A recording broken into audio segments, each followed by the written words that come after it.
Every day, the world stretches your attention in 1,000 directions. Each distraction whispers, "Look here, do this, be more." They demand your time, your energy, your soul. But you were not born to chase everything. You were born to conquer one thing, the thing that matters most. When you focus with unshakable clarity on that mission, you unlock a force that most people never even touch, a power that moves mountains. But scatter that focus, and you surrender your greatness before it even has a chance to rise. So ask yourself, will you live with burning purpose or drown in the noise of a distracted world? Because right now, yes, right now, your future is being decided. And what you're about to discover in the next few moments may just change everything. You'll learn how to focus your energy only on what truly matters and eliminate everything else. Because focus isn't just a skill, it is your superpower.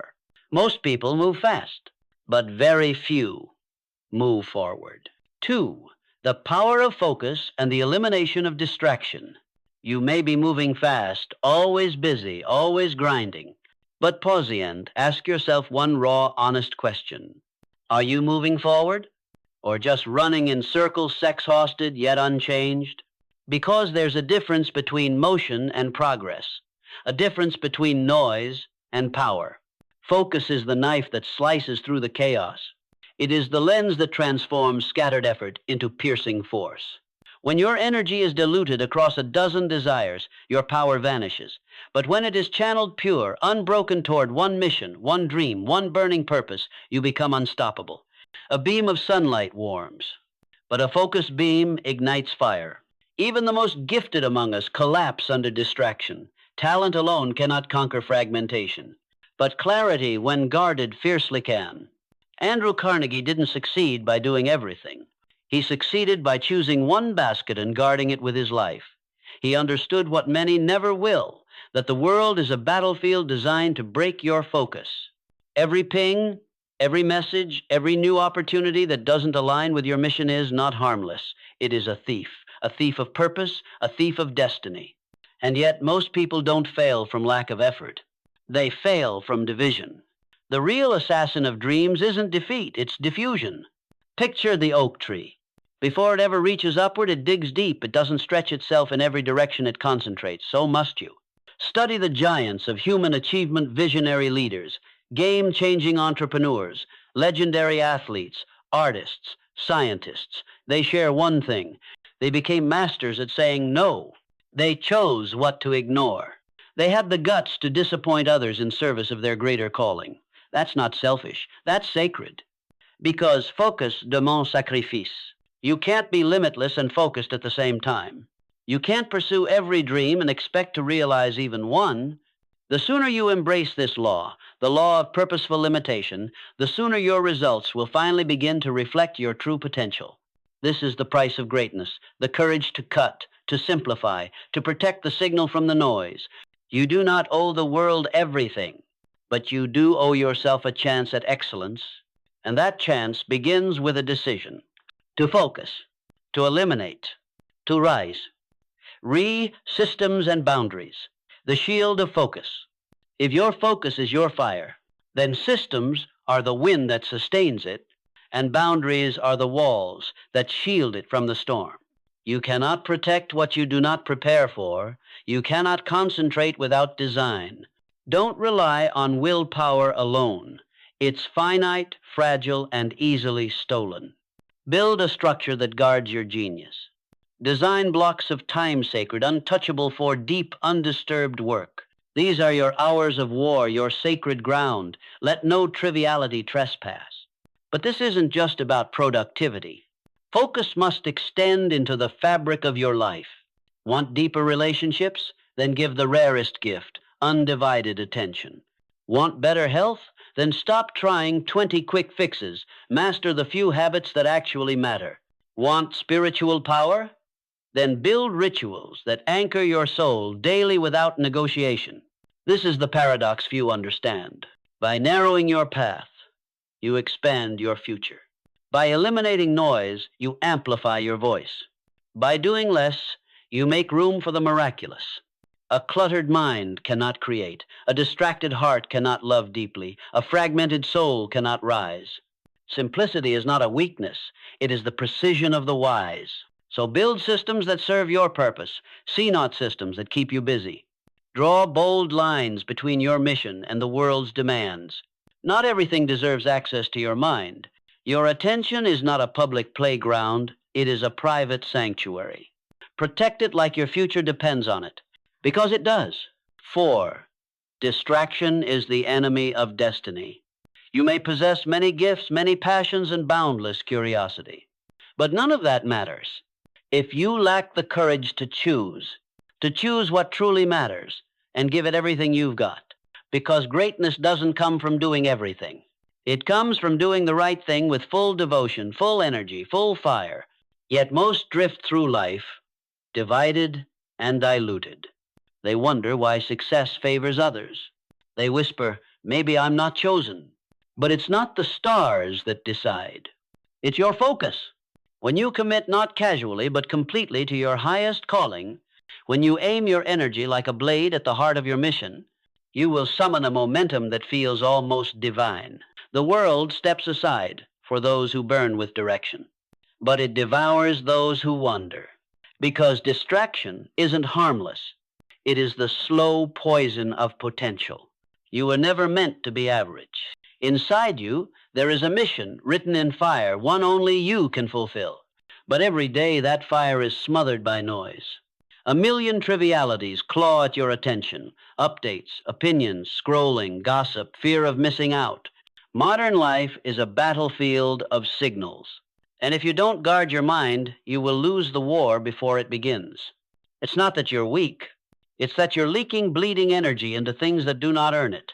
A scroll here, a video there, another empty hour sacrificed to the altar of distraction. But these are not innocent escapes. They are thieves in silence. Not the kind that break in and steal, but the kind that seduce you into surrendering your greatness, 1 minute at a time. Dreams don't die in explosions. They die in erosion. One compromise, one delay, one just for now. The tragedy is not in falling short. The tragedy is in never truly aiming. Look to those who shaped history not because they were superhuman, but because they refused to be scattered. Edison, pounding through thousands of failures. Lincoln, rising through storms that would crush lesser men. Helen Keller, shattering the silence and showing the world that even the impossible can be redefined. What they shared wasn't luck. It wasn't magic. It was obsession. They built walls around their mission. They banished distractions like intruders. And they rose not because the world made it easy, but because they made it non-negotiable. So now I ask you, will you keep giving your power away? Or will you draw the line? Will you claim the focus your destiny demands? Because if you don't own your attention, someone else will. They built unshakable walls around their mission. They didn't just protect their time, they defended it like sacred ground. Because they understood a brutal truth. Time lost to distraction is never returned. Now ask yourself, will you do the same? Or will you keep letting small things steal a great life? Every moment you choose the couch over your craft. Every time you reach for comfort instead of courage. You're not just wasting time. You're trading your future. And the cruelest distractions? They're not dramatic. They're deceptively quiet. They come wearing the mask of routine. Familiar. Harmless. They keep you busy, just busy enough to avoid becoming who you were meant to be. They whisper, not now, maybe later. Play it safe. Stay in your lane. They replace bold action with endless preparation. They reward planning over performance, intention over execution. But here's the truth no one wants to say. Someday is a lie. It's the land where dreams go to die, wrapped in good intentions, buried by hesitation. So imagine, how far could you rise if you reclaimed even half the energy you waste? What empires would you build if you directed every drop of your attention like a laser? Would you craft a business that changes lives? Would you write the story that heals? Would you rebuild your body, your relationships, your faith in who you really are? You already know the answer. Now it's time to act like it. This isn't about some rigid schedule or sterile productivity. It's about alignment. It's about living in a way that honors what matters most. Because your attention isn't just a transaction, it's the currency of your destiny. Every scroll, every hour lost, every yes to something unworthy, it costs you. Not in money, but in momentum. And destiny doesn't wait.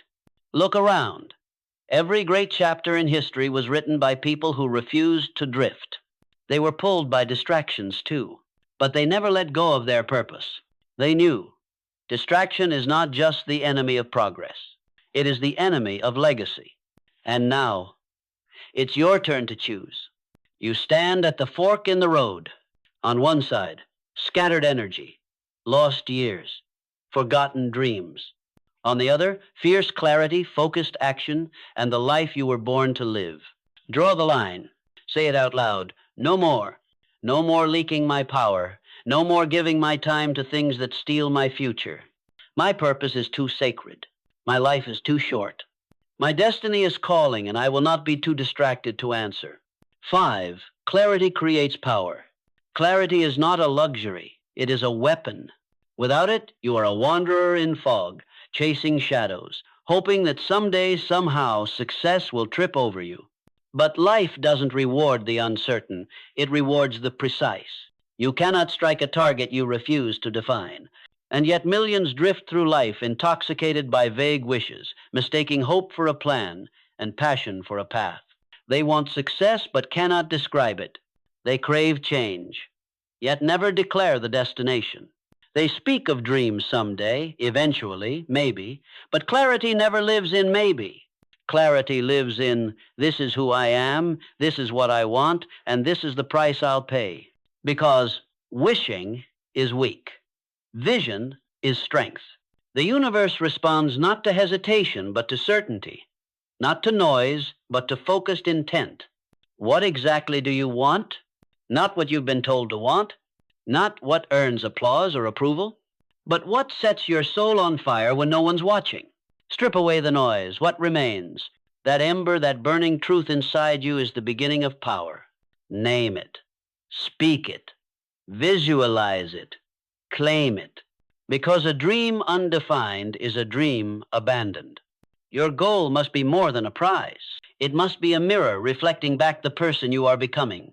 The person who achieves greatness is never the same as the one who merely desires it. So ask yourself, who must I evolve into? What virtues must I cultivate? What beliefs must I bury? What habits must I forge in fire? Because clarity is not about rearranging your circumstances. It is about reconstructing your identity. And with that clarity comes cost. Time, focus, comfort, stability, approval. Nothing powerful comes without payment. The question is never, is there a price? The question is, am I ready to pay it? Everyone wants the summit view, but very few accept the climb, the bruises, the fatigue, the isolation. They crave elevation without endurance. But there is no shortcut to significance. Clarity is your compass. Commitment is your climb. And character? That's what's built on the way up. Clarity is not passive. It is a force that demands truth. It demands the kind of honesty most people run from, the kind that stares sacrifice in the face and says, I'm still going. Because when you know what you truly want, and you are bold enough to admit the cost, that's when dreams stop floating and start forming. That's when vague hope becomes a battle plan. And that plan becomes action, relentless, daily, unmistakable action. With clarity, your mornings gain direction. No more drifting. No more asking, what should I do? You already know. Each decision becomes binary. Does this move me closer to my purpose or pull me away? Clarity dissolves the fog. And where there was once hesitation, now stands certainty. Every towering achievement in human history, every revolution, every masterpiece, every discovery began not with luck, but with someone who dared to declare what they were here to build. The pyramids didn't rise from indecision. The moon wasn't reached by wishful thinking. Monuments are not carved by the unclear. They are born of bold intent and pursued with ferocious focus. Andrew Carnegie didn't hope for riches, he resolved to create them. Thomas Edison didn't merely want light, he vowed to bring it to the world. Martin Luther King Jr. didn't carry a foggy hope. He carried a vivid dream, one so precise he could speak it into the soul of a generation. These were not lucky men, they were clear men. They weren't just inspired, they were aligned. They weren't waiting on opportunity, they were calling it by name. So what about you? Will you continue sailing through life as a ship without a compass blown by winds you didn't choose? Or will you grab the wheel, set your course, and declare, "This is where I'm going"? Will you keep reacting to life, or will you start leading your life? Because clarity is not just power, it is freedom. It liberates you from the prisons of indecision, confusion, and people-pleasing. It breaks the chains of other people's expectations. And it returns you to the one question that matters most. What do you truly want? Not someday, not when you feel ready. Now, speak it, write it, own it. Because the moment you become clear, brutally, beautifully, unapologetically clear, that is the moment you begin to rise into the life you were destined to live, to finally step forward with intention, with certainty, and with unstoppable power. 6, the art of saying no and the power of prioritization. Say no. Not once, not twice. Say no 1,000 times. Because true success doesn't belong to the busiest, it belongs to the most selective. The world worships hustle. It glorifies crowded calendars and overflowing inboxes as if exhaustion were a badge of honor. But that is not success. That is sedation. We've been hypnotized to believe that the more we do, the more we matter. But the truth? Real achievement doesn't come from doing more. It comes from doing less masterfully. Every yes you speak to the trivial is a silent no to the extraordinary. That's not wordplay. That's arithmetic. Your time is not infinite. Your energy is not bottomless. Your attention is not free. Every agreement, every obligation, every nod of approval is a withdrawal from your most sacred reserves. So when you say yes to something unaligned, you are saying no to the life you were meant to build. The most accomplished people on earth don't have more hours. They just waste fewer. They don't chase every invitation. They protect one intention. They don't collect possibilities. They cut relentlessly. They know that greatness is not only what you pursue, but what you eliminate. You must have the courage to let people down. You must disappoint their expectations to fulfill your destiny. And yes, it will sting. We are wired to crave approval, to avoid rejection, to fear being misunderstood. But here is the brutal truth. If you always live to please others, you will die having never lived for yourself. Sometimes the most loving act you can do for others is to honor the fire within you, even if it means refusing their request. True self-respect isn't found in always being available. It's found in being unshakably aligned. As Warren Buffett once said, the difference between successful people and very successful people is that very successful people say no to almost everything. Let that settle. Almost everything. Because every no to distraction is a yes to your deeper purpose. And every yes to your purpose makes the rest irrelevant. Say no, not from arrogance, but from alignment. Not to prove you're strong, but to protect what's sacred. Your destiny is too valuable to trade for popularity. Your calling is too rare to waste on convenience. And your focus is too powerful to be scattered. So say no. And in doing so, say yes to what actually matters. This isn't about being difficult. It's not about being cold or rigid or unreachable. It's about being deliberate, strategic. It's about understanding a truth that separates the ordinary from the exceptional. Extraordinary results require extraordinary focus. And extraordinary focus demands fierce clarity, not just in what you pursue, but in what you refuse. You may be skilled. You may be smart enough to do many things well. But here's the real test. Are you wise enough to choose only what truly matters? Because versatility without discipline is not a gift. It's a trap. The more capable you are, the more distractions disguise themselves as opportunities. But not everything that glitters is gold. And not every invitation deserves your RSVP. Because diluted focus creates diluted impact. It's not about whether you can do it. It's about whether you should. Picture a flashlight. It lights up the room but fades just as fast. Now picture a laser. It says no to everything except one point, and that point, it slices through steel. Your life can have that same power. If you dare to be that focused, if you dare to refuse what's merely good for what's truly great, this is the art of elimination. And it is not about restriction, it's about liberation. Every no to what distracts you is a yes to what defines you. Every time you decline the unnecessary, you increase the intensity of your purpose. Every time you honor a boundary, you water the roots of your dream. Are you willing to guard your vision with 1,000 no's?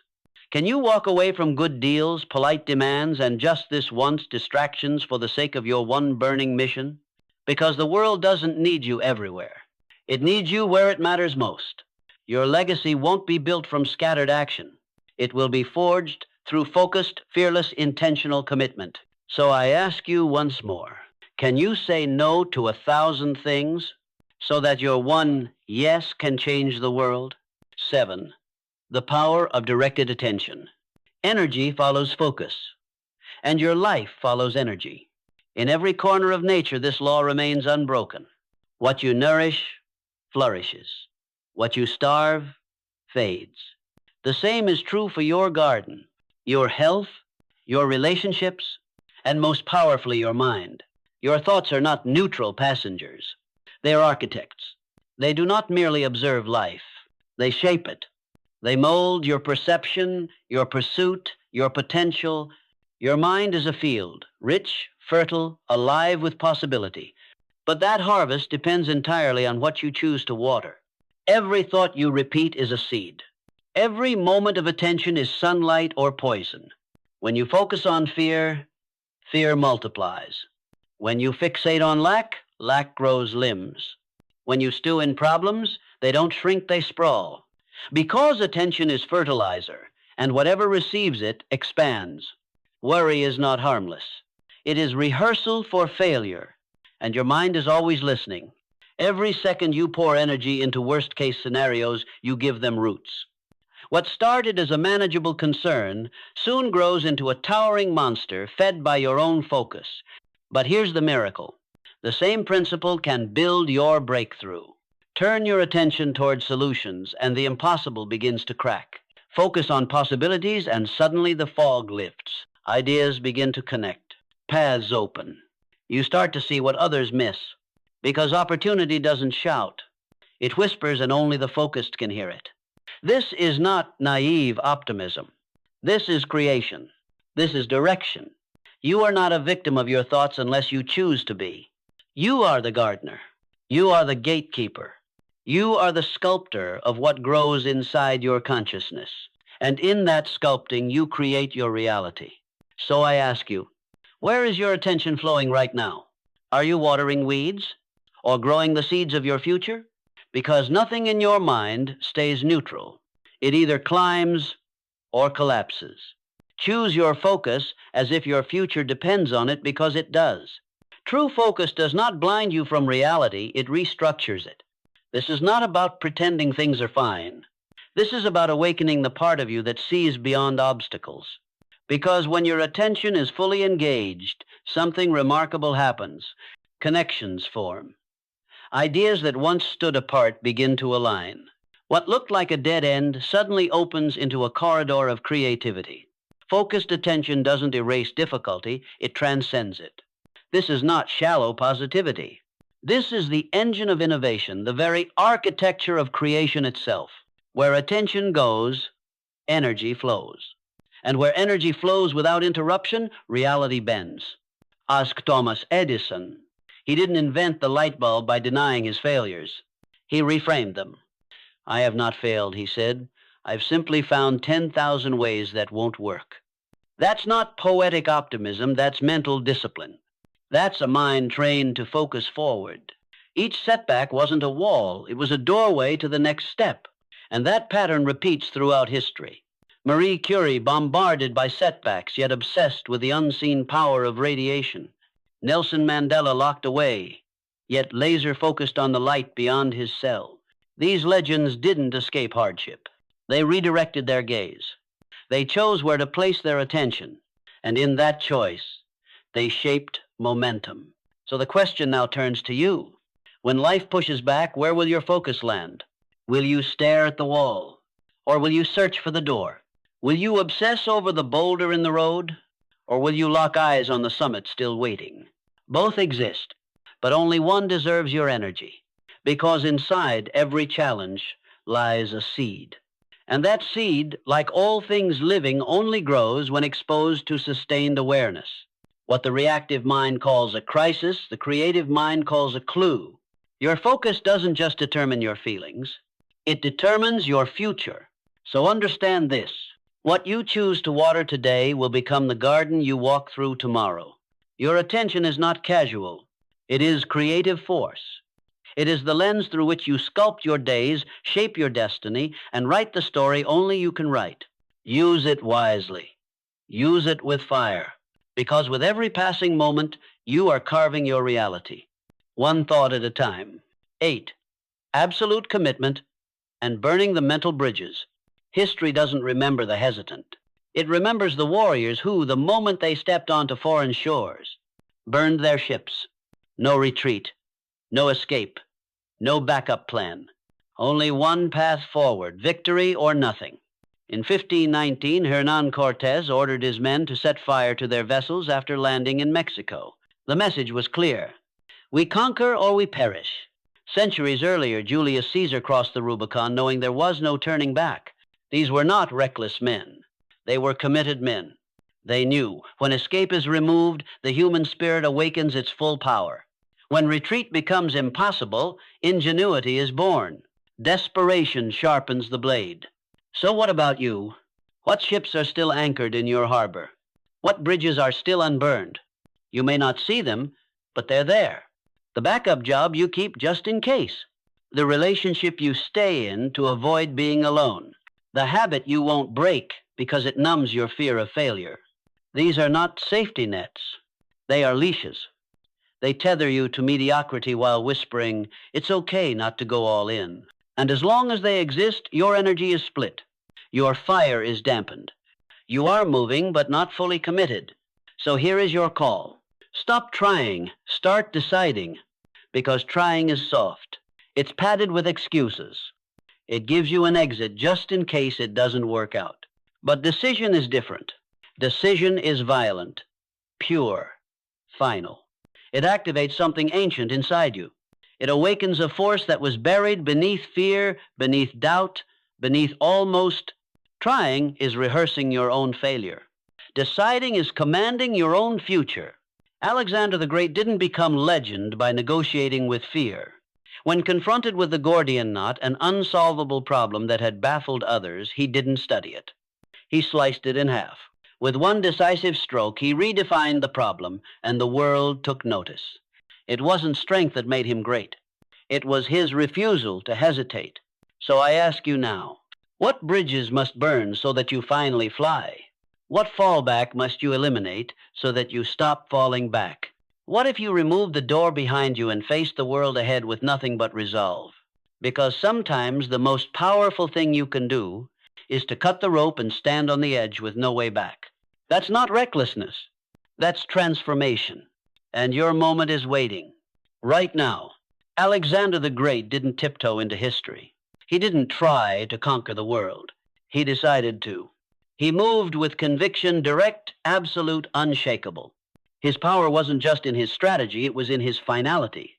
He left no room for retreat, no margin for hesitation. That's what bridge burning truly means. It's not recklessness, it's resolve. It's the moment after careful thought when you look your mission in the eye and say, this is worth everything. Oh? Once you've made that declaration, anything less than total commitment becomes treason to your own purpose. Half measures are not protection, they are poison. And here's the brutal truth. Total commitment doesn't guarantee success, but lack of commitment guarantees failure. So let me ask you bluntly, are you brave enough to eliminate the soft cushions that keep you small? The excuses dressed as plans B and C? The subtle compromises that whisper, if this gets too hard, you can always stop. What if you approached your highest goal like there was no way back, only through? What if you worked with the intensity of someone whose life depends on this breakthrough? Because in many ways, it does. But instead, most cling to comfort and call it wisdom. They mask fear as prudence. They dance on the edge of their calling, dipping toes into greatness but never diving in. Here's the truth. The greatest regrets are not from full force failures. They are from the times you almost committed, the bridges you refused to burn just in case, the ships you left docked while pretending you were conquering new lands. These small hesitations seem safe, but they come at a high cost. The slow erosion of your potential, the gradual decay of what could have been, the quiet death of dreams no one ever sees because they never made it to the surface.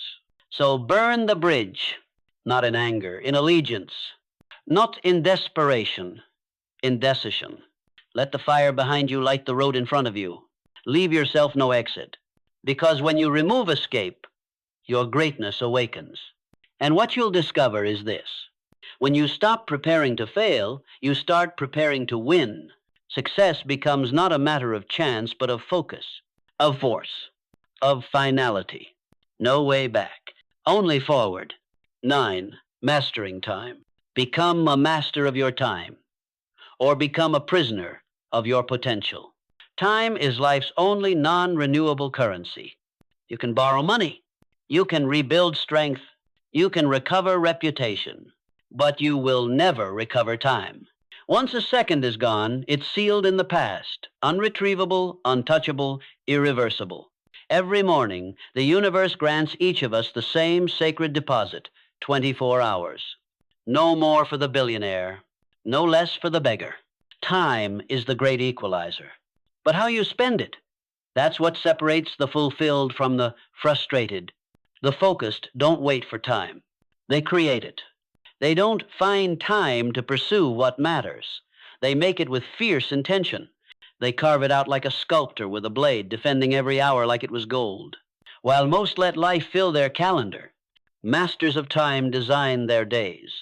They know that the right moment rarely arrives on its own, so they build it. They don't ask for permission to prioritize their purpose. They protect their blocks of deep work like warriors guarding a fortress. They decline politely but firmly. They say no to what others casually say yes to, because they understand that every yes contains an unseen no, a price paid in silence. This is not selfish. This is stewardship. To waste your time is to rob your future. Every shallow task, every needless distraction, every minute offered to something unworthy is a minute stolen from the life you were born to live. The true master of time knows urgency does not equal importance. Noise does not equal meaning. Busy is not the same as valuable. The wise distinguish between what screams for attention and what quietly builds legacy. Even Benjamin Franklin, a man of many roles, understood this deeply. He once said, "Lost time is never found again." And so he lived by a schedule carved with precision blocks, assigned with purpose, not reaction. He didn't drift through his day hoping for excellence. He scheduled excellence and showed up for it.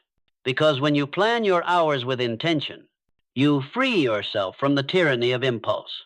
You silence the voice that says, "Just one more scroll." And you escape the trap of waiting for motivation. You begin to lead your day rather than being dragged through it.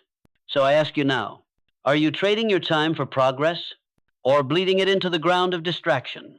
Because every day your legacy is being written not by grand gestures, but by small decisions about how you spend your hours. Time is not just ticking, it is talking. And it's asking, are you ready to lead or just survive another day? You cannot expect to live a focused, purpose-driven life if your calendar is a canvas painted by other people's brushes. If your schedule belongs to everyone but you, your vision will wither. Your calling will be crushed beneath the clutter of urgent demands that aren't even yours. Every time you say yes to something that doesn't align, you trade legacy for noise. When your attention is constantly hijacked, your power is fragmented. And when you treat every request like an emergency, your real mission remains untouched, buried under the weight of being available. But the most successful individuals in every field Business, science, art, philosophy share a single trait. They own their time. They don't wait to be gifted an hour of peace. They carve it, claim it, protect it with fire. They don't react. They architect. They direct their days like a builder designs a cathedral, brick by brick, moment by moment. Because they know reactive living guarantees mediocrity. But proactive time mastery, directing hours toward deliberate priorities, is the path to mastery, impact, and inner peace. So ask yourself honestly, who owns your hours? You? Or your distractions? Are you the sculptor of your schedule? Or have you surrendered your minutes to the noise around you? Do you rise each day with intent? Or do you wake up already late chasing tasks that don't even belong to you? The way you answer isn't just a reflection of your time. It is a mirror of your life. And here's the shift. What if starting now, you treated your time as the most sacred asset you possess? What if you protected your focus with the same intensity you protect your money? What if you invested your hours like they were the seed capital of your legacy? Because they are. This shift will change more than productivity. It will reshape your relationships because presence will replace distraction. It will transform your health, your learning, your purpose, and ultimately the story you leave behind. But mastering time starts with one bold question. Is this the highest use of my time right now? That question is your compass. It exposes comfort disguised as effort. It reveals hidden leaks, the unnoticed hours wasted on what doesn't matter. It doesn't just save time, it saves your life, because time will pass no matter what you do. The hours will tick by whether you're intentional or not. So the real question is not if you'll spend your time. It's how, and more importantly, when your last chapter is written. Will you look back at time well invested or time simply spent? Choose now. Become the master of your time and watch everything else fall into place. 10. Rejecting the good to pursue the great. Be careful with good. It's the most seductive enemy greatness ever faced. The average, you see it and step away.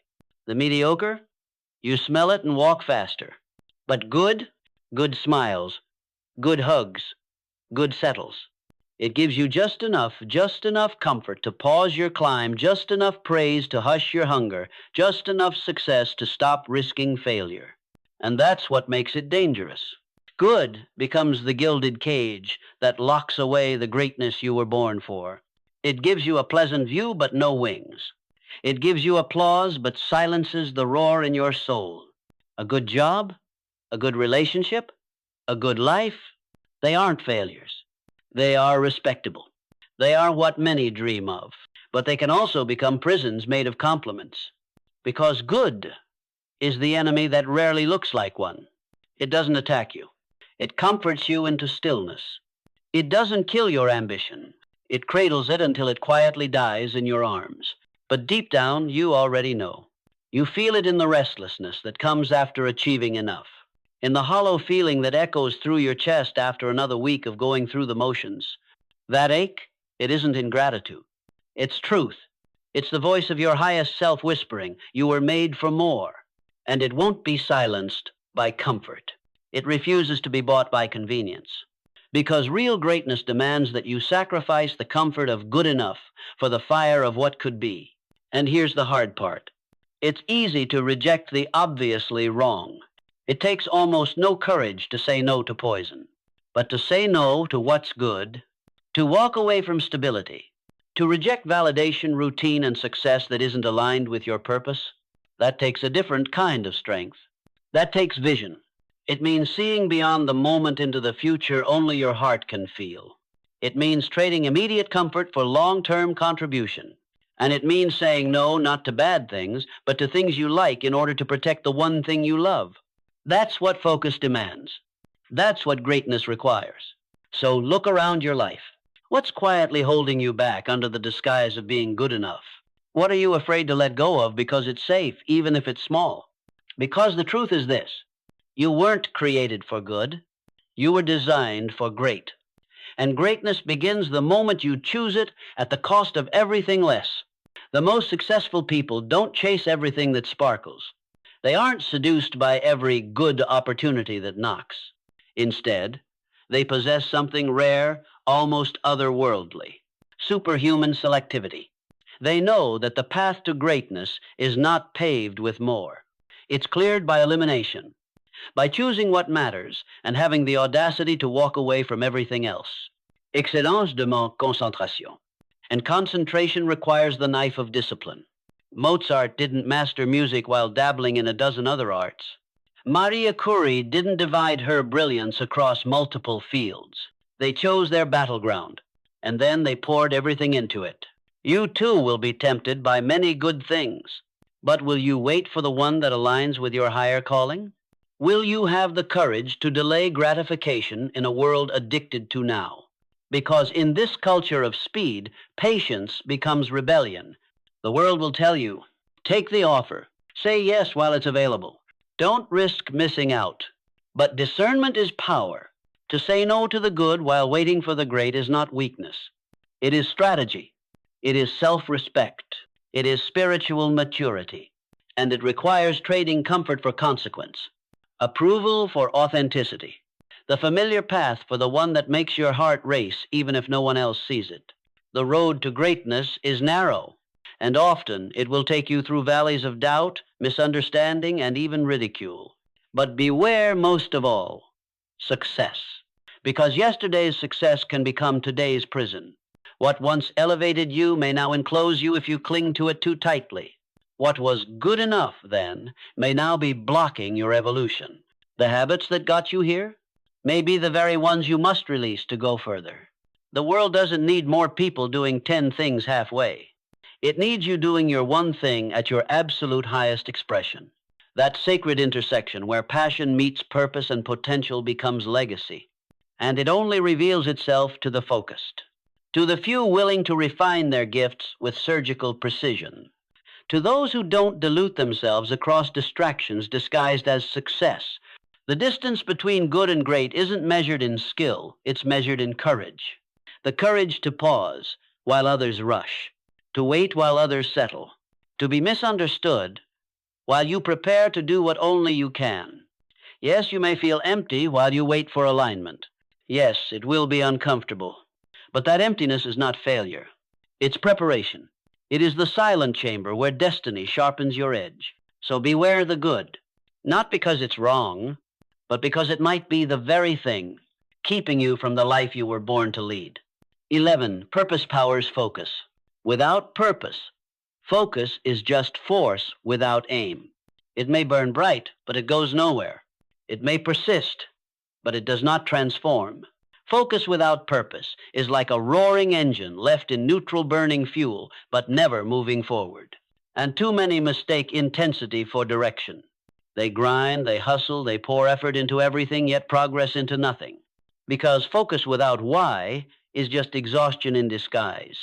But the moment you align that focus to a purpose that matters, everything changes. Suddenly, your actions are no longer mechanical, they are meaningful. Suddenly, effort becomes energized. Discipline becomes devotion, and persistence becomes power. Purpose is the fire that refuses to go out. It is the why that makes the how possible. It is the invisible force that turns fatigue into fuel and setbacks into steps. Without it, even the strongest mind eventually breaks. But with it, you become indestructible. When your focus is tethered to something greater than yourself, something that echoes your deepest values, you unlock reservoirs of strength you didn't know existed. You don't push forward, you are pulled forward. Because purpose does what knowledge cannot. It does what technique cannot. It speaks to the soul when the body wants to quit. And every journey of meaning, every dream worth chasing passes through dark valleys. You will walk through exhaustion. You will face confusion. You will encounter failure dressed as finality. In those moments, strategy won't save you. Information won't carry you. Only your why will. Viktor Frankl, a man who endured the hell of concentration camps, understood this truth deeper than most. He wrote, "Those who have a why to live can bear almost anyhow." This is more than a quote. It is a survival law and a success principle. Purpose takes discipline and redeems it. It converts it from a burden into a blessing. When you know why you're waking up early, why you're saying no to distractions, why you're choosing the hard road instead of the easy applause. That's when you become dangerous. That's when you stop operating from obligation and start moving from inner compulsion. Not because you have to, but because you can't not. Dr. Viktor Frankl, a psychiatrist imprisoned in the darkest chambers of history, watched men stripped of everything possessions, freedom, dignity, and still, some survived. Not because they were physically strongest, but because they held on to a reason, a purpose.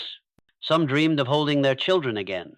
Some longed to complete unfinished work. Some simply chose to bear witness, to give meaning to pain by refusing to surrender their humanity. Their focus wasn't blind endurance. It was anchored in something eternal. And that same anchor lies beneath the greatest accomplishments of humanity. The Wright brothers failed more than they succeeded, yet they rose again and again because their dream of flight was bigger than gravity, stronger than embarrassment, deeper than doubt. Mother Teresa walked into suffering each day, not fueled by discipline alone, but by a spiritual mission that lit her from within. Martin Luther King Jr. faced fists, cells, threats, and death itself. And still he marched. Because his focus was not self-serving, it was service in motion. So now the question turns uncomfortably and powerfully to you. What is your why? What calls you from beneath the noise when the world is silent? What vision refuses to let you sleep? What purpose would you pursue even if no applause followed, no trophy came, no hand ever clapped? These are not poetic musings. These are foundational questions. Because without a personal reason that shakes your bones and stirs your soul, you will scatter. You will say yes to the urgent and ignore the important. You will drift from task to task, always moving, never becoming. But with purpose, your focus becomes sacred. You'll no longer quit when the weight gets heavy, because what's driving you is bigger than comfort. So ask yourself, what burns so deeply inside that failure is not an option and quitting is not even considered? What creation calls to be built beyond your lifetime? What injustice must be solved, even if you don't live to see the change? Because this is the spark that sustains focus when everything else screams for you to stop. And unless you define it now, the world will define your priorities for you. Whether your calling is to craft something to the edge of mastery, to repair broken bonds, or to awaken a sleeping world, the form of your purpose matters less than its truth. It must resonate with the deepest parts of you, the place where your values, your pain, your gifts, and your story meet. Until you find that center, your focus will always be up for auction. You'll chase shiny things. You'll start strong, but stop short. You'll mistake distraction for duty and quit when resistance shows its teeth. Without the gravitational pull of purpose, your focus will orbit nothing. Like a satellite, brilliant, engineered, full of potential yet adrift in space, spinning without direction. But the moment you align with purpose, you lock into orbit. You become unstoppable. Not because the journey gets easier, it won't. Not because the obstacles disappear, they'll multiply. But because your lens changes. Adversity is no longer a sign to stop. It becomes your signal to rise. Roadblocks turn into proving grounds. Failure stops being personal. It becomes part of the process. Purpose doesn't just fuel your focus, it filters it. It sharpens your decision-making. It silences the noise. It becomes the invisible compass that helps you separate the urgent from the eternal. It gives you the strength to ask, boldly and without apology, why this and not that? It becomes your standard for yes, your shield against distraction, your anchor in chaos. With purpose, your time is no longer random. Your energy is no longer scattered. Your mind stops being a battlefield and becomes a blade. Find that reason, that deep, sacred, unshakable reason, and your focus will follow. Not like a trick, like a transformation. Because without purpose, focus is technique, a mental exercise, a temporary fix. But with purpose, focus becomes a force of nature, not only capable of restructuring your priorities, but of reconstructing your life. And maybe, if you aim it well enough, reshaping the world. 12. Guarding the mind from negative influence.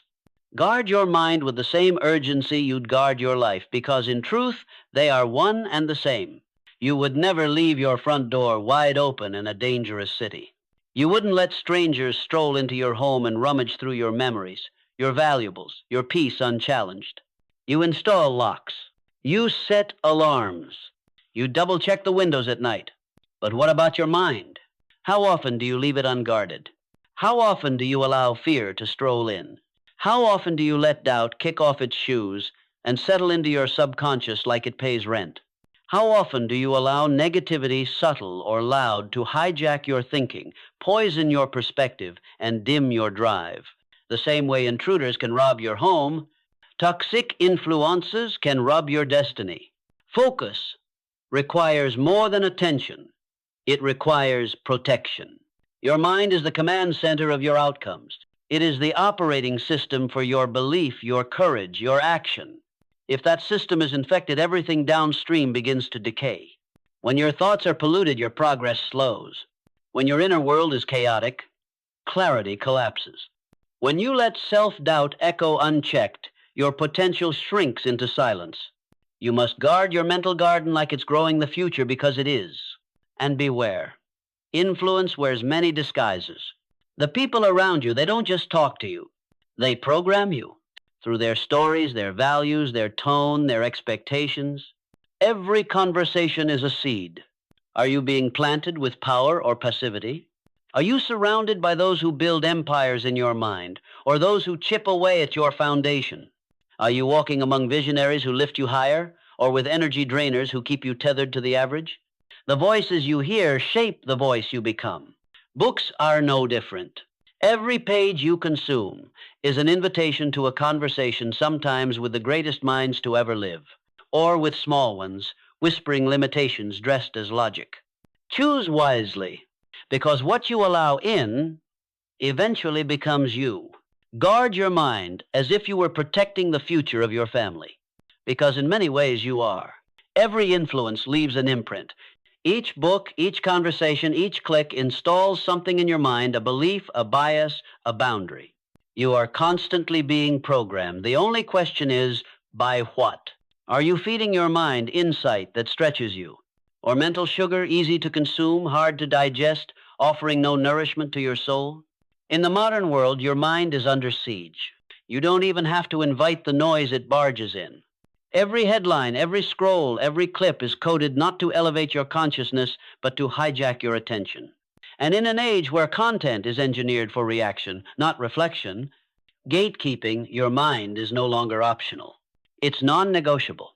Ask yourself, does your media diet expand your highest possibility or distract you with artificial urgency? Does it elevate your thinking or addict you to outrage, comparison, and fear? Because all these inputs shape your output. They don't just influence what you notice, they determine what you ignore. They don't just steal minutes. They reshape your map of what's real, what's true, and what's possible. And no productivity hack can fix a mind poisoned by constant noise. So pause. Who's shaping your focus today? Whose voice is echoing the loudest in your thoughts? Is it old stories from your childhood whispering, "You can't"? Is it the media shouting worst-case scenarios, pushing fear in exchange for clicks?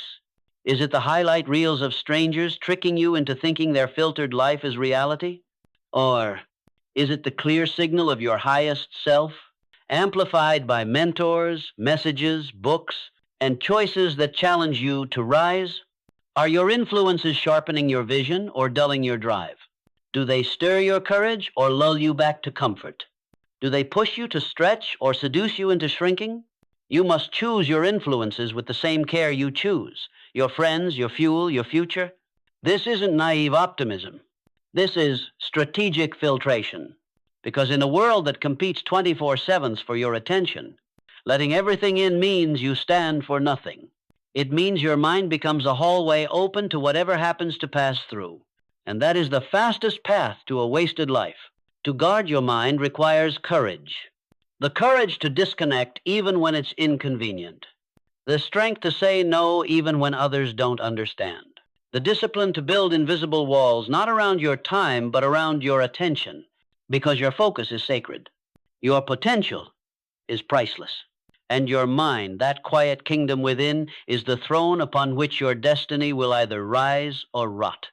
Guard it like treasure, vigilantly, fiercely, unapologetically, because everything you hope to build, everything you were born to become, depends on it.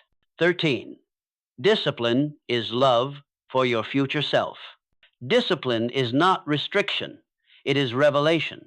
It is the highest form of respect you can offer to the person you are becoming. It says, I believe in you so deeply, I'm willing to do what's hard now so you can live free later. Most people bow to comfort. They chase the sugar rush of now, only to wake up with the hangover of regret.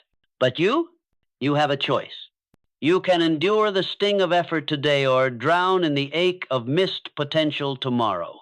Every time you resist the pull of distraction, every time you push through the mental fog instead of tapping out, you are casting bricks into the foundation of your future greatness. Discipline is not punishment, it is preparation. It is time travel in action. That extra hour of deep work, the future you says, thank you. That workout you completed when you wanted to sleep in, thank you. That book you read instead of scrolling aimlessly, thank you. Discipline is a message sent forward in time wrapped in effort, delivered in impact. Think of the stone cutter. He strikes the rock once. Nothing. Twice. Still nothing. 10, 20, 50 times it seems futile. But then with one final blow, the rock splits. Not because of that last hit, but because of the accumulated force behind it. That's what your consistent action is doing. Building pressure, building momentum, building inevitability. Will you sell your dream for the fleeting buzz of comfort? Or will you train like a warrior, hammering away at the stone of your potential until it yields? Discipline is how greatness is shaped in silence. It speaks through repetition. It speaks through refusal. It speaks through the quiet, daily yes to what matters most. The writer who puts down 500 words before the world wakes, she's crafting legacies while others scroll. The entrepreneur who turns down distraction for another hour of strategy, he's building an empire while others chase dopamine. This is the language of the elite. Small, consistent, intentional choices compounded across weeks, months, years. That's the hidden mathematics of mastery. And the beauty? You don't need to do it all today. You just need to keep showing up. Discipline is how you say, I love you, to the future version of yourself who refuses to settle for average. So start today and send that love forward. The painter who repeats the stroke, the athlete who trains before dawn, the student who rewrites the same page until it becomes poetry, they all know the same truth. Discipline turns raw talent into relentless mastery. It forges identity. It builds legacy. But here's the paradox that most never grasp. Discipline is not confinement. It is liberation. It doesn't chain your time. It clarifies it. It doesn't shrink your options. It elevates them. By saying no to the trivial many, you create space to say yes to the vital few. By building walls around your energy, you open gates to your purpose. Freedom is not the absence of boundaries. It is living with boundaries that serve your highest vision. And when temptation whispers, as it always does, to scroll, to snooze, to slack, remember this. Discomfort is fleeting, but regret lingers. Procrastination feels like a warm blanket until it becomes a prison. But accomplishment? That's a fire that burns long and clean. Choose the pain of effort today over the pain of disappointment tomorrow. Not because you are perfect, but because you are committed. Self-discipline doesn't demand flawlessness, it demands return. Yes, you will slip. Yes, you will miss the mark. But what separates the champion from the crowd is not perfection, it's recovery. It's rising again and again with fire in your heart and clarity in your mind. Your future self is watching. Every choice you make writes a line in your story. Will you be the architect of a bold, defiant chapter? Or the silent victim of convenience? Will you sacrifice future joy for current ease? Or will you embrace the strain of discipline and offer your future self a gift of pride? Discipline is the bridge between what you dream and what you do. It is how visions become victories. It is how ordinary lives become unforgettable legacies. So choose. Choose discomfort now and send a message of fierce love to your future self. Or let distraction win and send a message of indifference. The future is listening. The story is yours to write. Make it one that echoes. 14. Design an environment that supports focus. Your environment is either sharpening your vision or suffocating your potential. You cannot expect clarity to flourish in chaos. You cannot plant roses in concrete and be surprised when they don't bloom. Focus does not grow in polluted soil. It must be protected, nourished, chosen.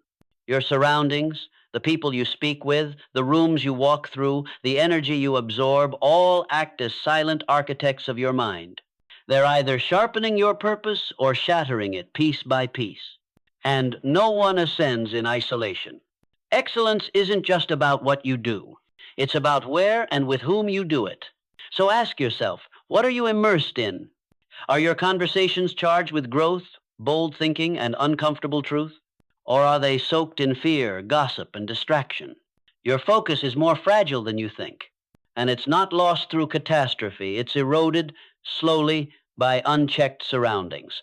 You cannot soar with eagles if you're roosting in a coop full of excuses. What environment are you handing your dream to? Most people believe willpower alone will carry them to greatness. But willpower is a spark, and in the wrong wind, it dies fast. Environment is the oxygen or the smoke. It either fans your flame or chokes it out. The wise understand this. They don't try to conquer their goals while swimming upstream. They engineer the current to move in their favor. That's the secret. Environmental design beats raw determination every time. You must craft your space like a sculptor chiseling freedom into stone. Your desk, your kitchen, your home, your digital landscape.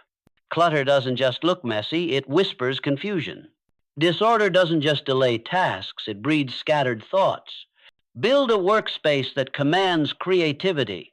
Build a bedroom that invites restoration. Build a kitchen that fuels discipline, not indulgence. These aren't luxuries. They're infrastructure. And nothing will shape your reality faster than your social environment. The 5 people you spend the most time with are your future on display. Their standards become your ceiling. Their language becomes your script. Their limits become invisible walls you never even question. And here's the truth. No motivational speech will undo the slow decay caused by surrounding yourself with mediocrity. So take inventory. Do they call you higher? Or comfort you in staying small? Do they challenge your mind? Or drain your spirit? Design your circle like your life depends on it, because it does. Your environment rarely shouts. It whispers, and it is in those whispers that destinies are shaped or destroyed. Like water carving stone, it works through subtle, steady pressure. Over time, the spaces you inhabit and the voices you allow will mold your thoughts, your moods, and your decisions. You will either be sculpted into strength or slowly worn down into silence. That's the danger, not the obvious attack, but the invisible erosion. The slow death of brilliance in toxic soil. The visionary whose fire is dimmed by companions who fear the light. The artist silenced by realistic advice. The entrepreneur belittled by small minds who can only see limitations. And so often transformation requires transplantation. Growth demands that you uproot yourself from familiar ground that no longer feeds your future, that you leave behind the comfort of belonging in favor of becoming. This is not abandonment, it is alignment, because staying planted in the wrong soil isn't loyalty, it's sabotage. Designing an environment that fuels your greatness isn't passive. It demands intentional construction, and that means both addition and subtraction. What should you hear more of? What should you hear less of? Whose voice must be raised in your life and whose must be gently faded out? Which relationships light your fire? Which ones pour water on your flame? The environments you tolerate today are quietly deciding the person you will become tomorrow. And let this be clear. Your environment is never neutral. It is either your most powerful weapon or your most persistent enemy. So build it like you mean it. Place yourself among mentors who have walked the path you dream of. Fill your rooms with symbols of your mission, not distractions from it. Create rituals that reinforce your identity, that remind you daily of what you stand for. Curate your inputs the way a master artist selects their tools, because even the strongest seed will die in poisoned ground. So the question is not whether your environment is shaping you. It is. Every moment. Every day. The only question that matters is, are you shaping it by conscious design, or is it shaping you by default? Your future self is watching, and it's waiting for an answer. 15. The power of small wins.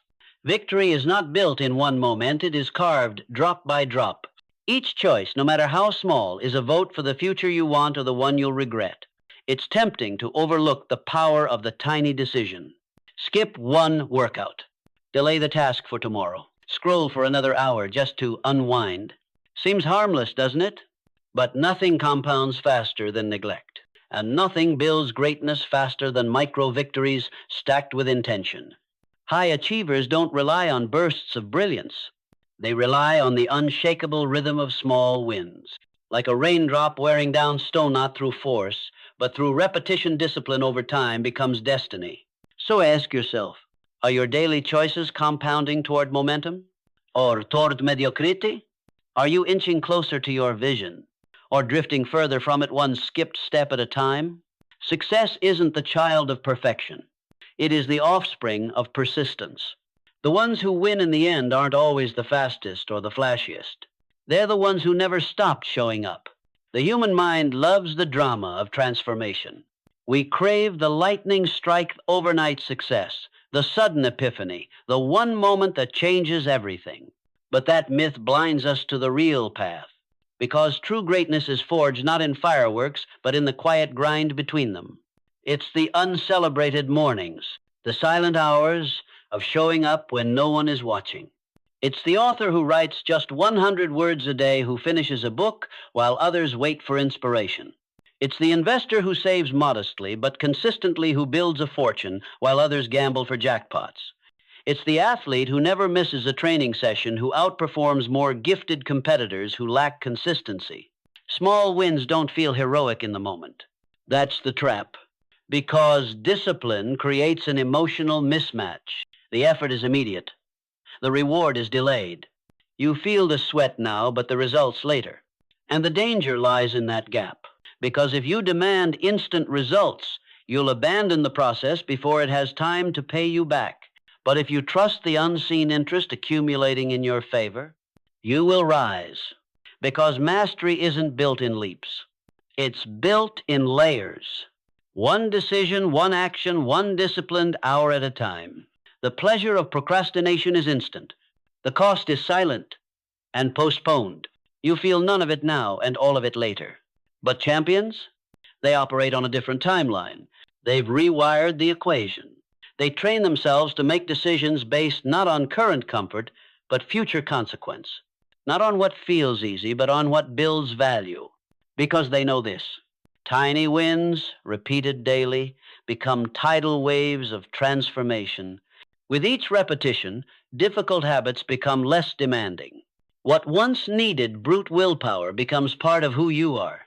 Mental resistance fades. Momentum grows. And focus becomes less of a struggle and more of a state. This is the secret. Extraordinary people aren't superhuman. They're ordinary individuals who refuse to quit. They fell in love with the boring, the disciplined, the repeated.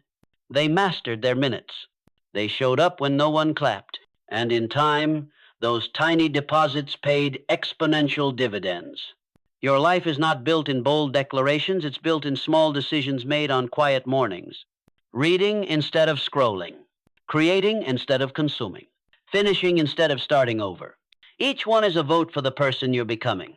And over time, those votes shift your identity. They tilt the axis of your self-perception until discipline no longer feels like effort, it feels like alignment. But don't be deceived. Progress is not linear. It's a jagged climb, wins and slips, advances and resets. Champions are not immune to failure. They are relentless in rising. A missed workout? They double down. A day lost to distraction? They return stronger. What destroys most dreams isn't catastrophe, it's compromise. Just this once. Tomorrow's better. It's not that important. Those small lies, repeated often, become a belief. And that belief shapes a life not of failure, but of potential that never lived. Excellence is not an event. It is a ritual. Mastery is not a milestone. It is a mindset. And those who go furthest are those who fall in love not with the outcome, but with the process. So the question is not, do you have the talent to win today? It's far more important than that. It's this. Do you have the patience to keep stacking wins, even when the scoreboard hasn't changed, even when the applause hasn't arrived, even when it feels like nothing's happening? Because if the answer is yes, then your victory is not a matter of luck. It is only a matter of time. 16. Mastering emotion to sustain focus. Emotions are signals, not steering wheels. They are meant to inform you, not command you, to alert you, not arrest you. Every meaningful goal will stir up fear, doubt, irritation, and even the impulse to flee. That's not weakness. That's humanity. But greatness? Greatness is deciding that your mission outranks your mood. Imagine a commander walking off the battlefield because anxiety whispered, "You're not ready." N. Imagine Edison giving up after failure number 10,000 because his energy wasn't aligned. Victory doesn't wait for emotional alignment. Victory bows to the relentless, those who act in spite of fear, not in absence of it. The world around you now tells a different tale. It elevates emotional comfort to the level of moral truth. Follow your feelings. If it doesn't spark joy, walk away. Only do what feels aligned.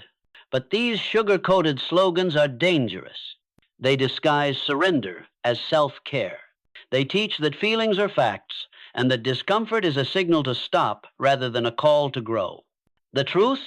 Your emotions are not your master. They are your messengers. The elite in every craft know this. The writer doesn't always feel like writing, yet they face the blank page.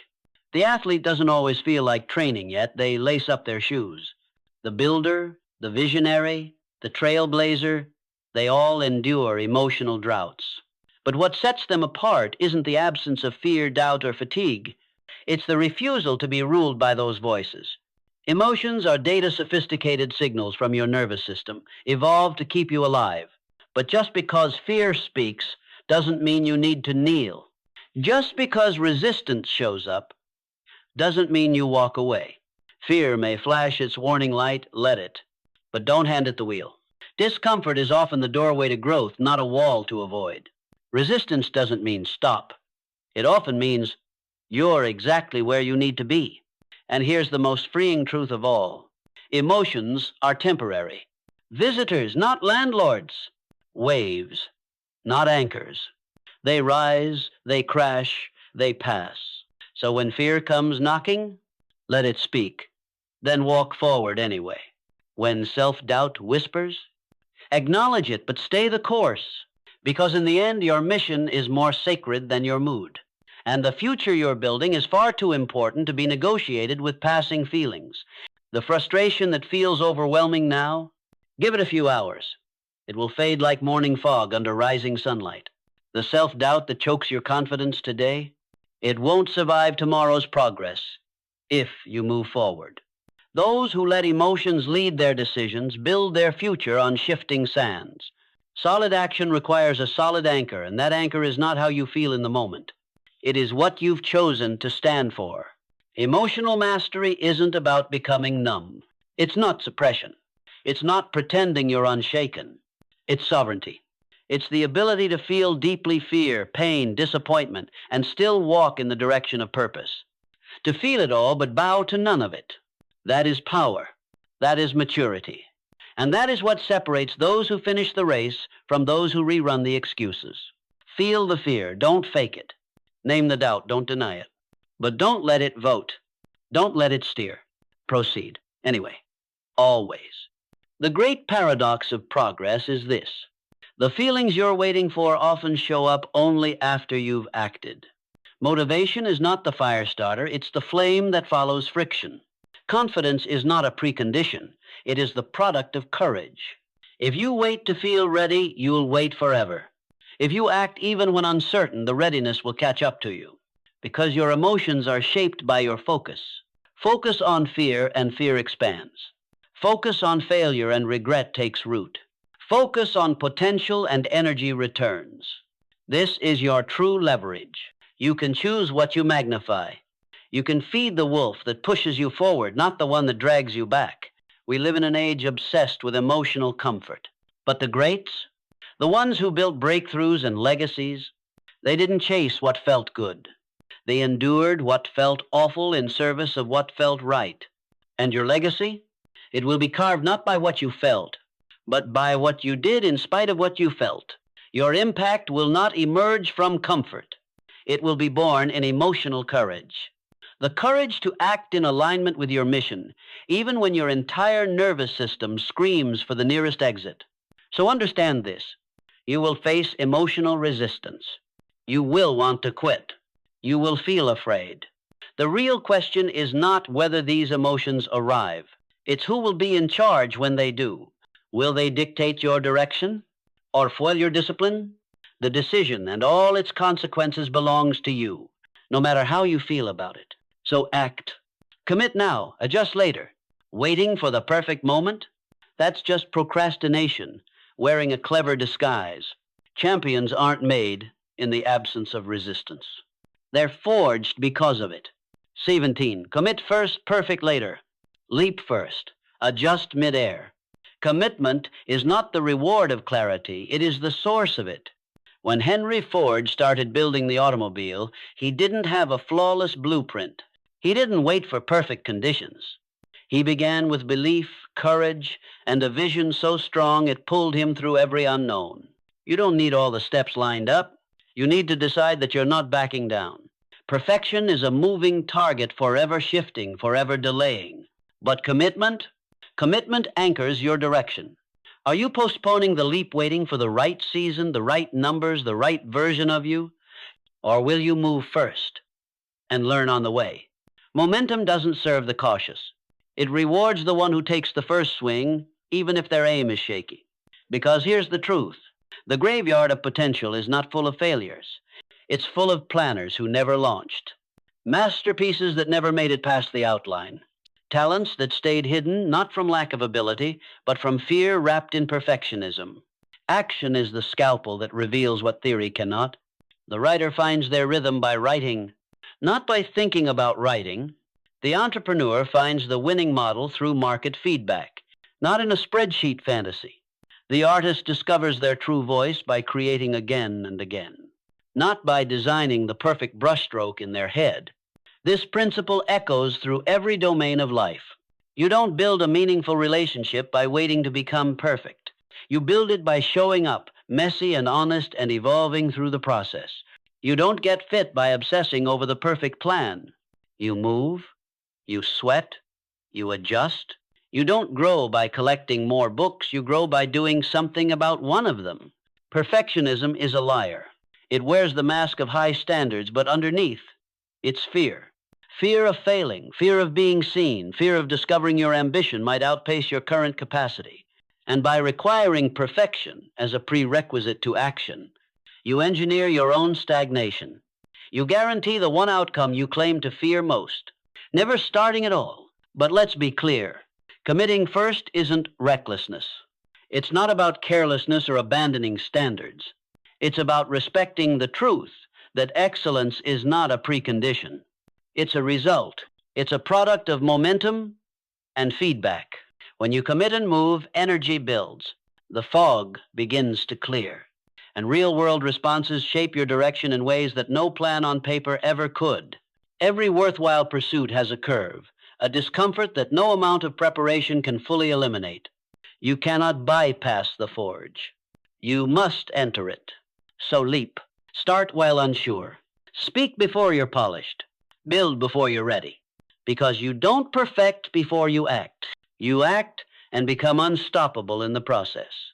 You cannot think your way to mastery. You earn it through movement, through repetition, through doing. The violinist's skill isn't found in theory, it's in the fingertips hardened by practice. The speaker doesn't discover their voice in silence. They uncover it word by word, stumble by stumble. The leader doesn't learn to lead from a book, but by navigating real decisions, real people, real storms. And here lies the great paradox. The people who demand perfection at the start rarely arrive anywhere worth remembering, while those who dare to begin imperfectly, they rise. They fail forward, learn faster, and ascend to levels the perfectionist will only analyze from a distance. Why? Because growth lives in exposure, and perfectionism avoids exposure. Perfection seeks safety. Mastery is born in motion.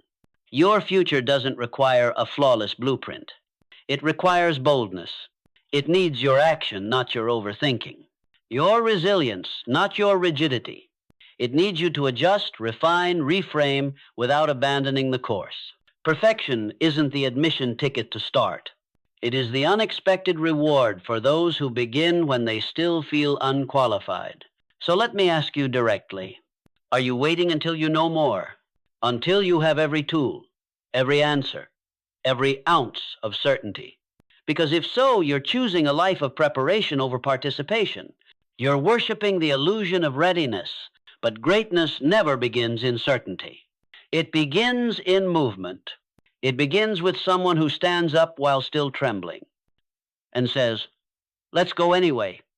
Your mind will give you 1,000 reasons to wait, but your heart, your vision, they are starving for progress. So here's the truth. You don't need all the answers. You need the courage to act with what you've got. You don't need perfect conditions. You need to create pressure and let momentum shape both you and your environment. Because while you wait for clarity, the bold are out there building, and every step they take brings the clarity you're still waiting for. So stop waiting for the wind. Set your sail and move. 18. Shape your identity to strengthen focus. You don't act your way into identity. You decide who you are and your actions follow. Every choice you make carves deeper into the image you hold of yourself. If you believe you are scattered, weak-willed, and unfocused, your behavior will reflect that script. Not because you lack ability, but because your identity demands alignment. You will unconsciously find ways to prove yourself right. But when you see yourself as disciplined, focused, resilient, when you begin to embody greatness before it manifests, then everything shifts. Your habits change. Your standards rise. Your focus sharpens. Why? Because your behavior is the servant of your self-image. Whatever the mind can conceive, and more importantly, believe it begins to achieve. So the question is no longer, what should I do? The real question is, who am I becoming? Who do I believe I am? Every single day, you're voting for an identity with your actions. You are either reinforcing the mindset of a champion or feeding the narrative of someone who surrenders when it counts. Because success isn't about doing more, it's about becoming more. Becoming the person who is no longer negotiating with laziness, no longer explaining away excuses, no longer living in conflict between what they want and who they think they are. The problem? Most people chase transformation backward. They try to modify behavior while dragging along the same old belief system. That's why their growth never lasts. That's why they relapse, retreat, recoil. Because changing habits without changing identity is like painting over rust. It looks shiny at first, but underneath, nothing changed. And soon enough, the old patterns bleed through. Your brain is constantly hunting for congruence. It wants your actions and your self-perception to match. So if you start acting in ways that contradict your current identity, one of two things will happen. Either you upgrade your identity to match the new behavior, or, and this is what most people do, you sabotage the behavior to protect the old identity. This is why people fall apart right when success gets close. Not because they can't handle it, but because they don't believe it belongs to them. Their achievements outpace their self-concept, and the inner voice whispers, this isn't who you are. So they pull back, they slow down, they quietly collapse. But you can rewrite that script right now. Because words don't just describe identity, they create it. Consider the difference. I'm trying to quit smoking versus Duddy. I don't smoke. I'm working on being more disciplined. Versus Duddy. I am disciplined. One is negotiation. The other is declaration. One leaves room for doubt. The other claims the throne. So the next time you hesitate, don't ask yourself, what should I do? Ask, what would the highest version of me do? Then act accordingly. Not someday. Today. I want to write a book describes a task. I am a writer defines an identity. One positions the behavior outside of you an activity to chase. The other integrates it within you, a truth you embody. This is not semantics. It is strategy. Identity-based focus functions like an internal GPS.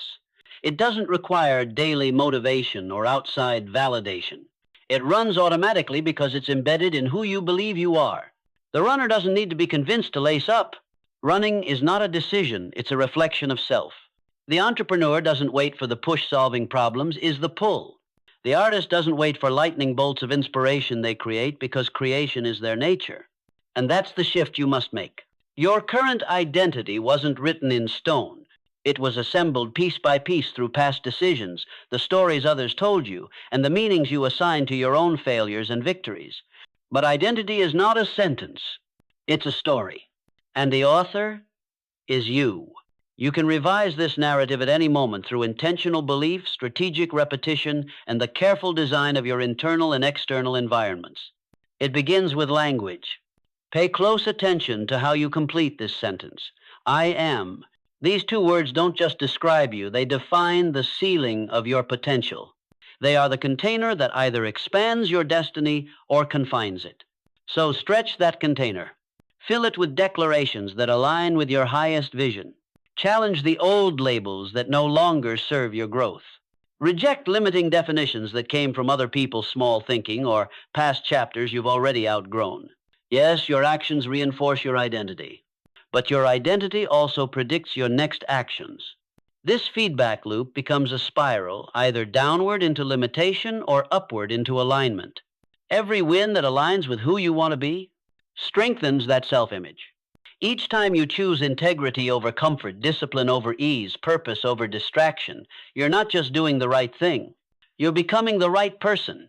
Each choice is a vote, and enough votes in the same direction, you win the election and claim the identity. But there's more. The fastest, most powerful identity shifts often come not from isolation, but from immersion, from community, from placing yourself in rooms, conversations, and environments where your aspirational self is the norm, not the exception. When you're surrounded by people who already live what you want to become, their standards begin to shape yours. Their energy becomes your environment. Their language starts echoing in your mind. Their discipline becomes your default. And suddenly, what once felt hard becomes your new normal. Because transformation is not simply hitting a target. It's becoming the kind of person for whom that target becomes inevitable. Anyone can lose weight temporarily, but becoming someone who honors their body, that's transformation. Anyone can build a business once, but becoming someone who creates value under any condition, that's evolution. So the real question is not, what goal do you want to hit? It's, who must you become so that goal becomes your baseline? What identity would make your vision a natural expression, not a constant uphill battle? Are you willing to release the outdated roles, the old scripts, the inherited definitions that no longer serve your mission? Are you ready to live a new story before the world has caught up? Because identity drives focus, and focus drives everything. Choose carefully who you believe you are, because your future will rise or fall on that belief. 19. The power of daily choices. Every choice you make is construction. You are either laying bricks on the path to your destiny or stacking stones that wall you off from it. There is no neutrality. Every decision adds weight, one way or the other. You're either building a bridge to your vision or erecting a barricade around your potential. When you resist the lure of distraction and stay locked on your mission, you add strength to your foundation. But every time you surrender to ease, every time you say, just this once, a small fracture appears. Over time, enough cracks collapse the structure. Nothing you do is neutral. Every yes costs you a no somewhere else. Every indulgence today is borrowed time from tomorrow's opportunity. So ask yourself, are your choices today casting votes for the life your future self will thank you for? Or are you setting up regrets that will one day haunt you in silence? Character is not revealed under spotlight. It is sculpted when no one is looking, in the quiet hour, in the choice no one will ever know about. Will you still do the thing that builds your dream when it's inconvenient, unglamorous, and unseen? Because life never pauses. You're never standing still. Every moment is forward or backward, stronger or weaker, wiser or duller.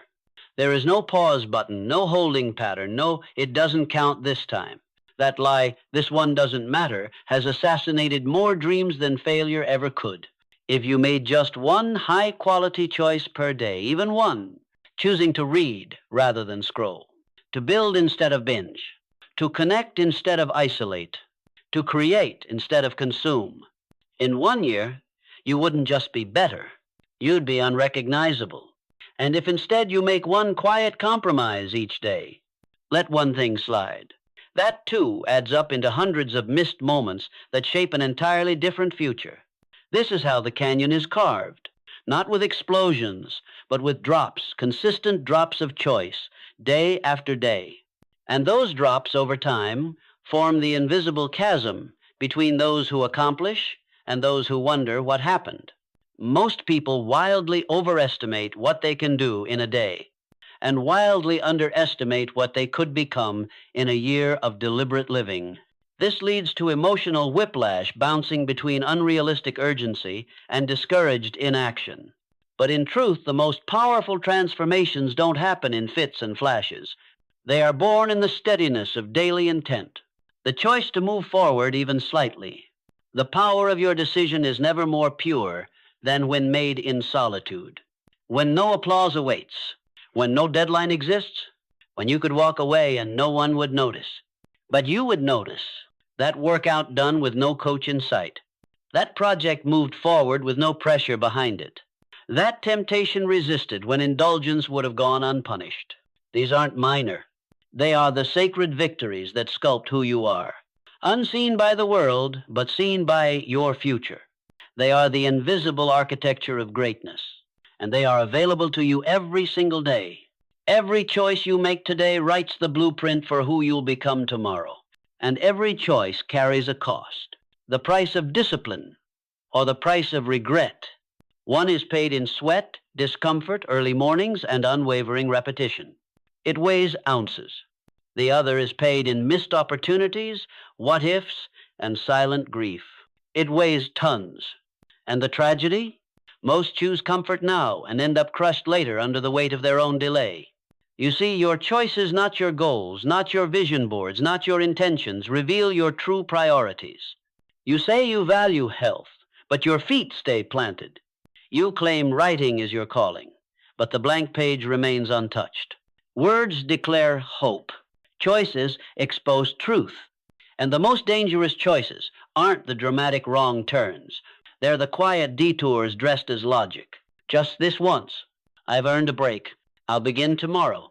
These whispers, repeated often enough, become incantations of self-sabotage. They stack silently, brick by brick, into a prison called mediocrity. A structure built not in a single moment, but in 1,000 micro-decisions surrendered without resistance. Because every choice is a vote not just for your outcome, but for your identity.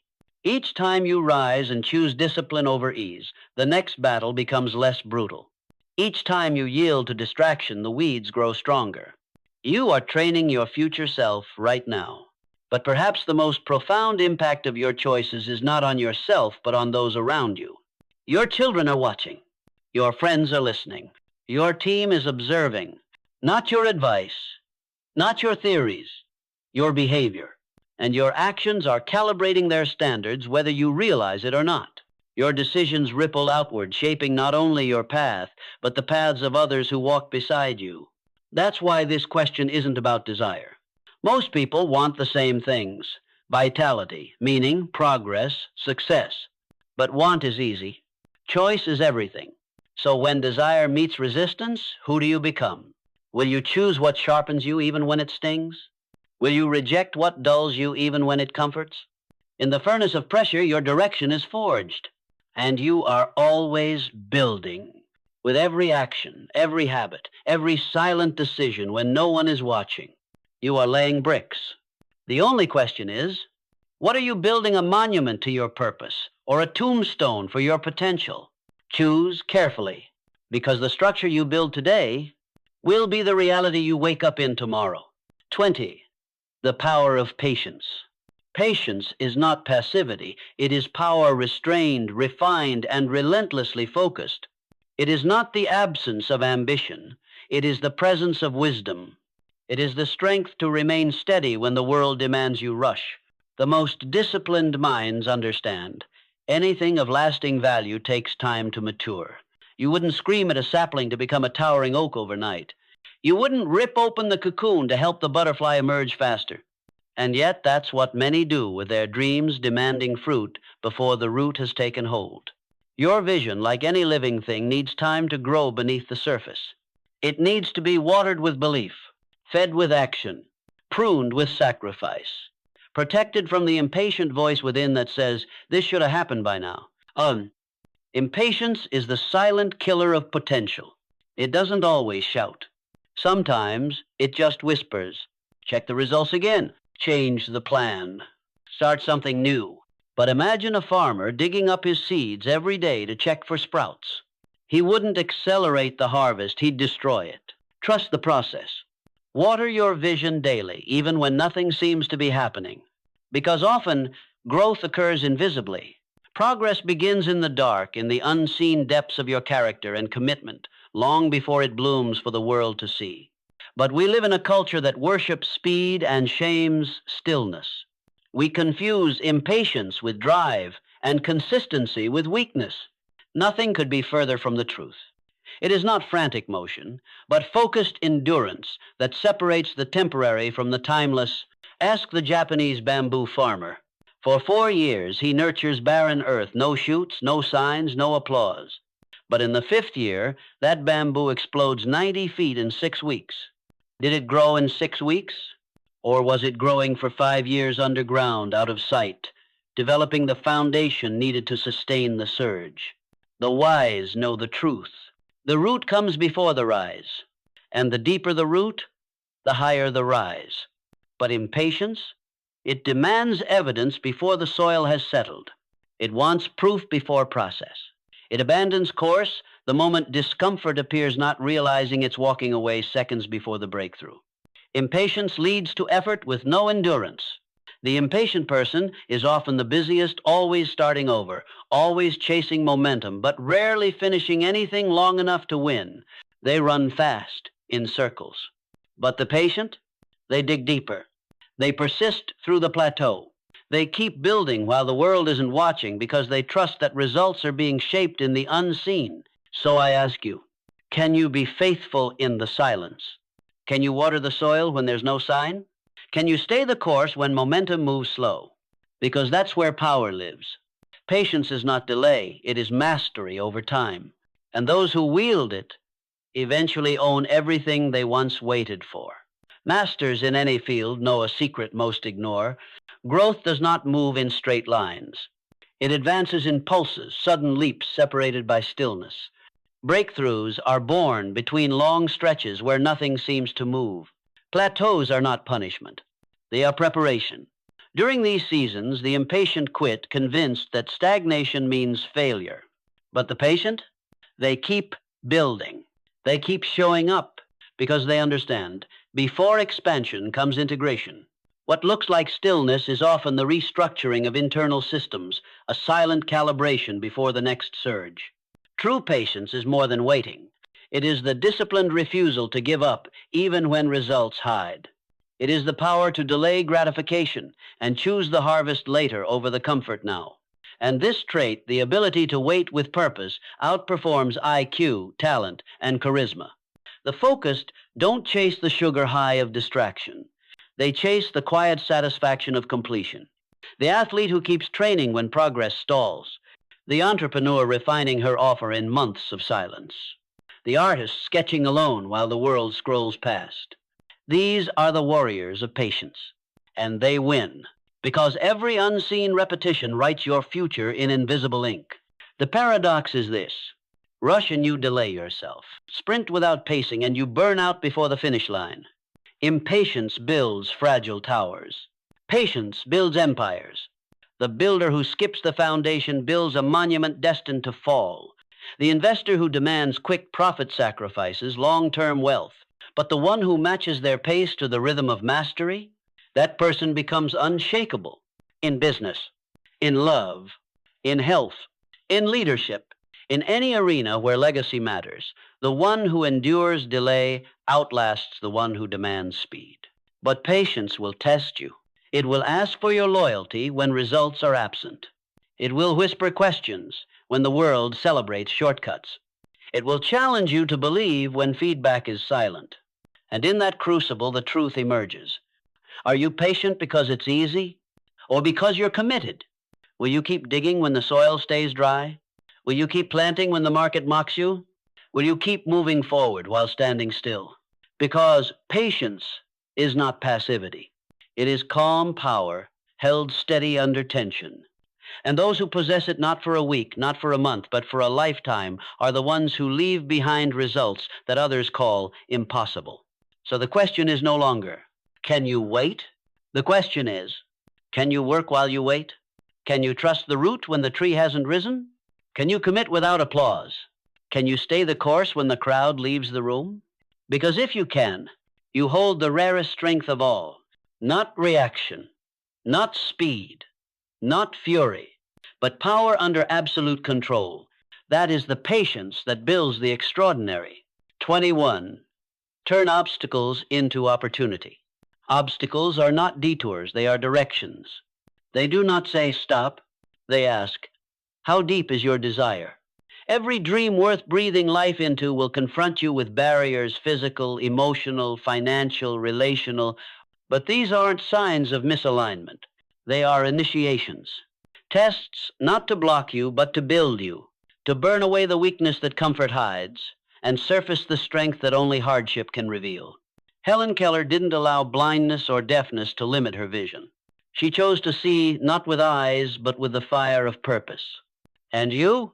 Will you collapse the moment resistance shows up? Or will you see each obstacle as confirmation that you're on the right road?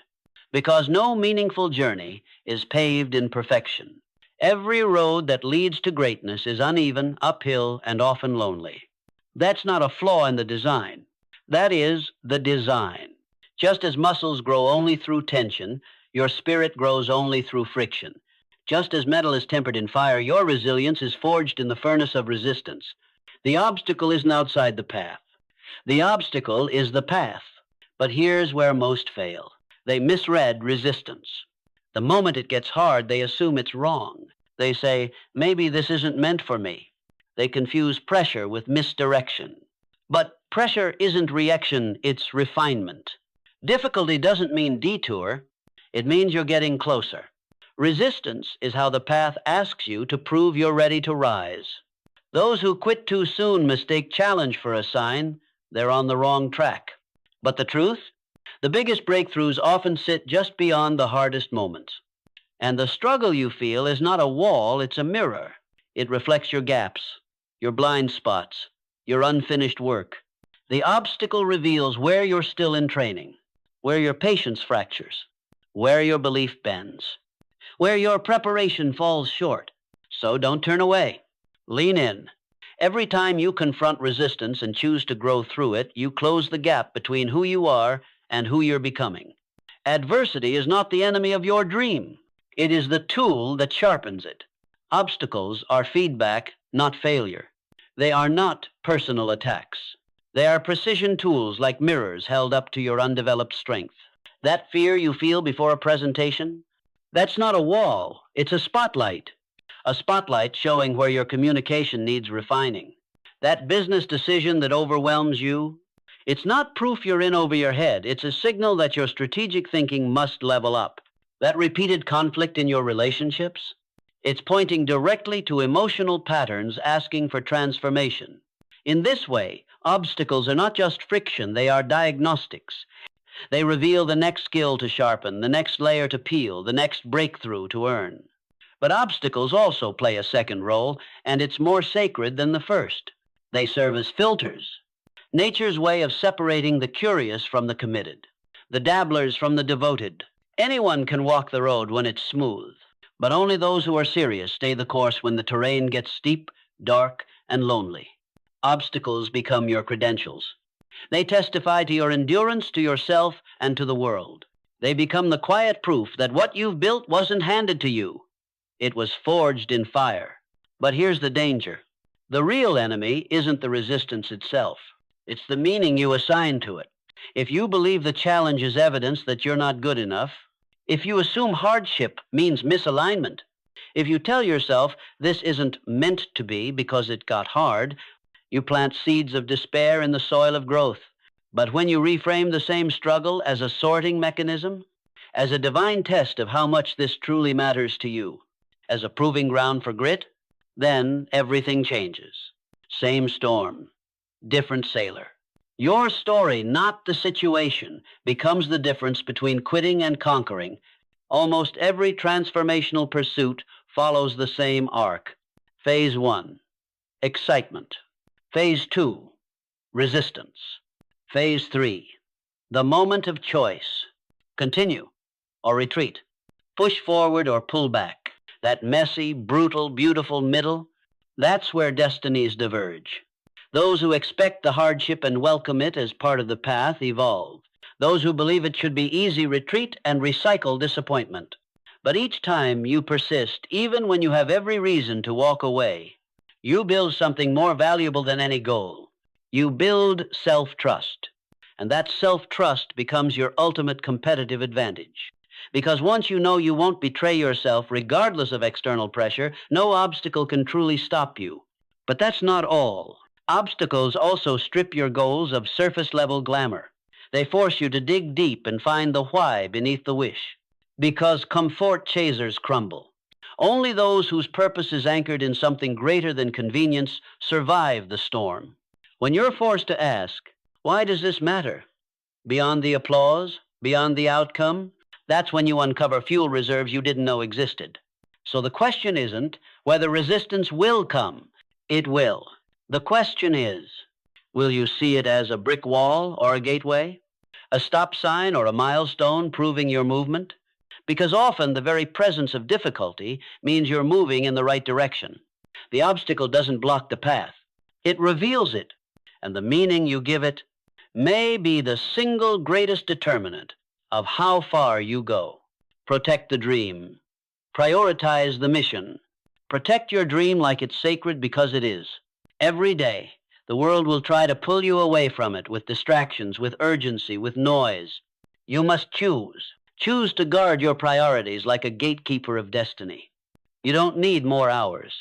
You need more clarity. You don't need perfection. You need commitment. And not tomorrow now. Your future does not wait. It calls for you today to rise, to move, to act with conviction. Every section of this journey has pointed to one unshakable truth. That focus is power. That discipline is love for your future self. That daily choices become destiny. That obstacles are not signs to stop, but tests to prove you're ready. That identity shapes behavior. That patience, not pressure, builds empires. That true greatness is forged in silence, in discomfort, in invisible victories. And above all, that you already have within you everything you need to rise. So silence the doubt, shut out the noise, and answer the call of your own heart. Because the time for hesitation is over. Now is the moment to align your desire, your faith, your auto-suggestion, and above all, your action. Act, then act again, and keep acting until success is not just possible, but inevitable. If this message spoke to you, share it. Not for us, but for someone out there who needs to hear it today. Subscribe for more reminders of who you are becoming. Because your journey isn't just about personal achievement. It's about legacy. It's about rising and lifting others with you. Together, let's create a world where more people dream bravely, choose boldly, and live with unstoppable belief. Stay strong, stay focused, and never stop protecting the dream.